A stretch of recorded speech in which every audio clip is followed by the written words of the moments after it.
তোমাদের কোশ্চেনটা হচ্ছে এই নাম্বারটা দেওয়া আছে, বলেছে এই নাম্বারটা ডিভিজিবল বাই 44 ও যদি হয় তাহলে এই x আর y এর ম্যাক্সিমাম ভ্যালু 4x 3y কি হবে।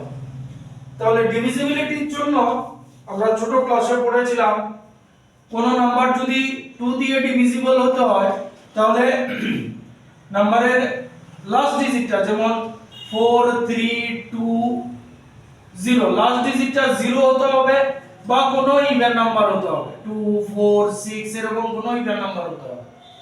3 দিয়ে ডিভিজিবিলিটি চেক করা হচ্ছে, এই নাম্বারগুলোকে অ্যাড করে দাও, সাথে আরেকটা লাগিয়ে দিচ্ছি 7, অ্যাড করে দাও 9 সাথে 12 16 আসছে, এগুলো অ্যাড করলে আবার এটাকে অ্যাড করলে 7 চলে আসছে, 7 3 দিয়ে ডিভিজিবল হয়, মানে এই নাম্বারটা 3 দিয়ে ডিভিজিবল হয়।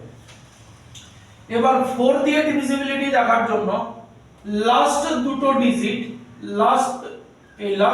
ডিজিট যদি ডাবল জিরো হয় বা লাস্ট দুটো ডিজিট যদি 4 দিয়ে ডিভিজিবল হয় তাহলে 4 দিয়ে ডিভিজিবল হবে। 5 দিয়ে দেখার জন্য হচ্ছে লাস্টের ডিজিট 0 বা 5 এরকম কিছু হতে হবে, ইউনিট প্লেস 5 বা 0 হতে হবে। 6 দিয়ে দেখার জন্য কোন নাম্বার যদি প্রথমে 2 বা 3 দিয়ে 2 অর 3 দুটো দিয়ে ডিভিজিবল হয় তাহলে সেই নাম্বারটা 6 দিয়ে ডিভিজিবল হবে। 7 এরটা একটু কমপ্লিকেটেড। 8 এরটা হচ্ছে লাস্ট এই তিনটা ডিজিট যদি 0 0 0 হয় বা এই তিনটে ডিজিট যদি 8 দিয়ে ডিভিজিবল হয় তাহলে এই নাম্বারটা 8 দিয়ে ডিভিজিবল হবে। 9 দিয়ে ডিভিজিবিলিটি দেখার জন্য সেম 3 এর মতো অ্যাড করবে সবগুলো, যেমন এটা আমি এখানে 8 বসিয়ে অ্যাড করছি, 13 16, আচ্ছা 16 এটা সরিয়ে দিচ্ছি 16, আর একটু বাড়িয়ে দিই 7 3 26 আসছে। এবার এই 26 এটাকে সিঙ্গেল ডিজিটেও নিতে পারো বা এভাবেই থাকুক। এই নাম্বারটা যদি 9 দিয়ে ডিভিজিবল হয় তাহলে এই নাম্বারটাও পুরো নাম্বারটাই 9 দিয়ে ডিভিজিবল হবে। 10 এর ব্যাপার বলার দরকার নেই, লাস্টে 0 থাকতে হবে। 11 দিয়ে একটু স্পেশাল, 11 এরটা একটু স্পেশাল, যেমন আমি একটা নাম্বার নিচ্ছি 11 দিয়ে ডিভিজিবল, সে 1 3 3 1। 11 দিয়ে ডিভিজিবিলিটি কি করে দেখতে হয়,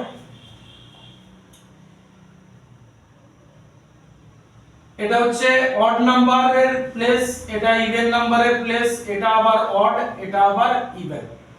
অড নাম্বারের ডিজিটগুলোকে অ্যাড করো 4, ইভেন নাম্বারের ডিজিটগুলোকে অ্যাড করো 4, এই দুটোকে সাবট্রাক্ট করে দাও।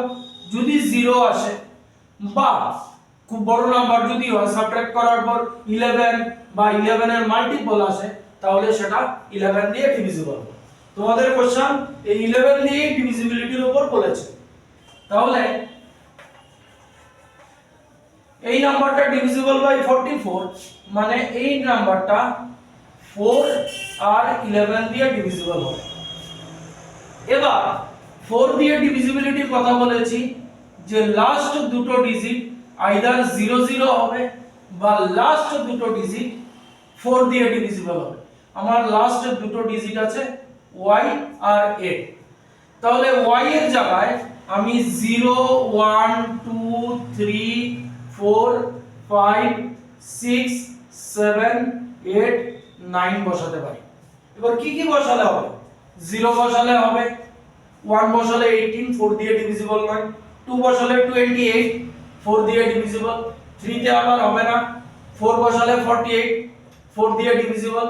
এরকম করে এই নাম্বারগুলি যদি বসাই 0 2 4 6 8 তাহলে এই নাম্বারটা 4 দিয়ে ডিভিজিবল হবে। তাহলে আমাদের ম্যাক্সিমাম ভ্যালু বলেছে, মানে y কে আমাদের ম্যাক্সিমাম চুজ করতে হবে। তাহলে y হচ্ছে 8, যদি ম্যাক্সিমাম ভ্যালু, যেহেতু ম্যাক্সিমাম বলেছে, যদি মিনিমাম বলতো এটা ম্যাক্সিমামের জন্য, যদি মিনিমাম বলতো তাহলে y নিতাম 0, মিনিমাম যদি বলতো মিনিমাম, তাহলে আমরা y পেয়ে গেছি। তাহলে এই জায়গায় বসিয়ে দিই, আমাদের নিউ নাম্বার কি হলো 45069x 4 8 8 যেহেতু ম্যাক্সিমাম বলেছে মিনিমাম হলে y 0 নিতে হবে। এবার দেখতে হবে 11 দিয়ে ডিভিজিবল কিনা। 11 দিয়ে ডিভিজিবিলিটির জন্য ওই যে অড নাম্বারের ডিজিট গুলোকে আগে অ্যাড করছি। কি আসবে 4 প্লাস 0 প্লাস 9 প্লাস 4 প্লাস 8, এই হলো অড নাম্বারের ডিজিট গুলো। এবার ইভেন নাম্বারের ডিজিট গুলোকে নেব 5 6 x আবার সরি এই এটা ইভেন নাম্বারের ডিজিট গুলো এটা আছে। এবার এই দুটোকে সাবট্রাক্ট করতে হবে। ইভেন নাম্বারের ডিজিট গুলোকে অ্যাড করে নি 5 প্লাস 6 প্লাস x প্লাস 8, এই দুটোকে সাবট্রাক্ট করতে হবে। সাবট্রাক্ট করার পর 0 11 বা তার মাল্টিপল আসতে হবে। তাহলে কি আসে 25 minus 19 plus x equals to 0 or 11। তাহলে এটাকে সলভ করি 25 minus 19 minus x either 0 or 11 যে কোনো একটা নেব। তাহলে এটা আসছে 6 minus x, একবার 0 নিয়ে দেখছি তাহলে x হবে 6, x হবে আমার 6। এবার 11 ও তো হতে পারত, তাহলে 6 minus x equals to 11, তাহলে minus x equals to 5, x equals to হচ্ছে -5। তাহলে কোনো ডিজিট নেগেটিভ হতে পারে না, মানে আমি এটা নিতে পারবো না। তাহলে x হবে 6। তাহলে আমাদের নাম্বারটা কি এলো? তাহলে নাম্বারটা এলো আগে y বের করেছিলাম 4 5 0 6 9 6 4 8 8, এই হলো আমাদের নাম্বার। এবার এই নাম্বারটা দেখো 4 দিয়ে তো ডিভিজিবল বোঝাই যাচ্ছে, লাস্টে 88 আছে। 11 দিয়ে ডিভিজিবল কিনা? 11 দিয়েও ডিভিজিবল হবে যেহেতু আমরা চেক করে ফেলেছি। 4 44 1 0 যায় না, 6 9 নামিয়ে নিলাম, 6 নামবে, 6 নামবে,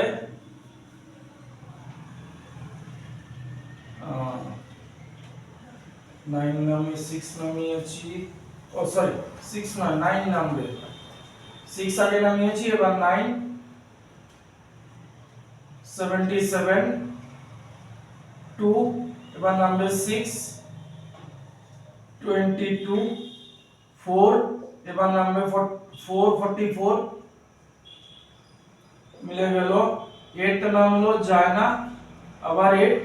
তাহলে 11 দিয়ে ডিভিজিবল হলো, আমাদের ডিভিজিবিলিটি রুল ঠিক আছে।